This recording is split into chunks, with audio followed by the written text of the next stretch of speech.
Depending on how the conflict is going to continue and what the further ramifications is going to be, it might have more repercussions that it certainly currently does. Specifically in terms of the price of oil, we're already seeing that the United States is saying that they will put up 1% of its oil reserves on the market. That's about 5 billion barrels, but I think that's just done to send out a signal to Russia that it would not be able to hold the European Union and other European countries hostage to its vast oil and natural gas reserves, and just to see how the market is going to play out for that. Obviously, South Africa and Russia together are parts of BRICS, and there are cross-cutting investments in both countries. And I think that the signal that's being sent out right now by the Russian Federation is that it's not reliable, it's not stable.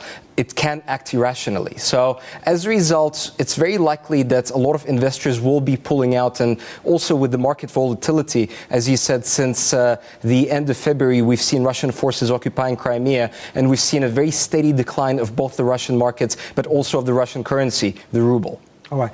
Let's just take a look at where things stand. So you have this threat at the moment. The EU ministers are meeting in Brussels, discussing exactly what sanctions they will put forward. If the English or British officials are anything to go by, they vow they're going to go that route and implement those sanctions. All right. Does it all depend now on how Russia responds to that?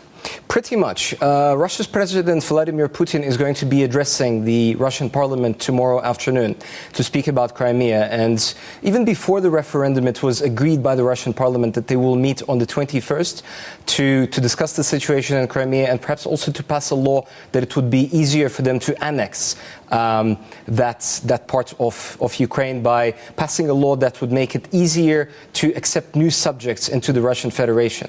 So the window of time to act is very small. From what I understand, the European Union and the US are both looking at targeted sanctions against top Russian officials and the elite. So we're looking at travel bans and we're looking at asset freezes. So it's not going to affect the Russian economy as a whole, but it's going to affect key decision makers that made the decision to intervene in Ukraine militarily. However, they are talking about layered sanctions, and if these sanctions don't work, then we might be looking at larger repercussions for the Russian economy. All right, let's talk about the biggest gas company in Russia, Gazprom. They give energy to a third of Europe. Where does that company fit in all of this? I mean, can the officials in Europe say, well, hang on, we're not going to go too strong on the sanctions. We're getting energy from these guys. Does that make any sense to you? You know what? A very strong signal was sent out last week on Wednesday when Ukraine's second biggest oligarch, Dmytro Firtash, was arrested in Austria on the orders of FBI. Now, Firtash is alleged to be implicated in corrupt gas schemes involving the Ukrainian government, involving the Russian government. So a lot of people see this as a signal to Russia, saying that, look, we've got one of the major players in the Russian game. The oligarchs from Eastern Europe are not safe, and more might follow. And of course, very much depends on what bins Firtash is going to spill and what he's going to reveal to European authorities and the FBI.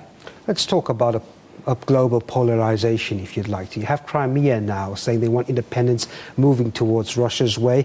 Can you possibly get former so-called Russian affiliated countries also dropping their strings and saying, well, we'll move that way as well? Can you get this polarization happening after the Crimean episode? You know what, I think the situation is very volatile, but what's telling is that Russia's closest allies, such as Kazakhstan and Belarus, they've come out speaking about support for the territorial integrity of Ukraine quite strongly, because they're obviously afraid that if the Crimean situation is going to unfold, then there's a very good chance that they will be next. And there are the same fears in Baltic countries and Poland in particular, thinking that if the international community is going to allow Russia to proceed with the annexation, then according to this doctrine of protecting the Russian world, as the Russian government puts it, the same scenario can be repeated in other European countries as well that are actually a part of the EU. In other news, metal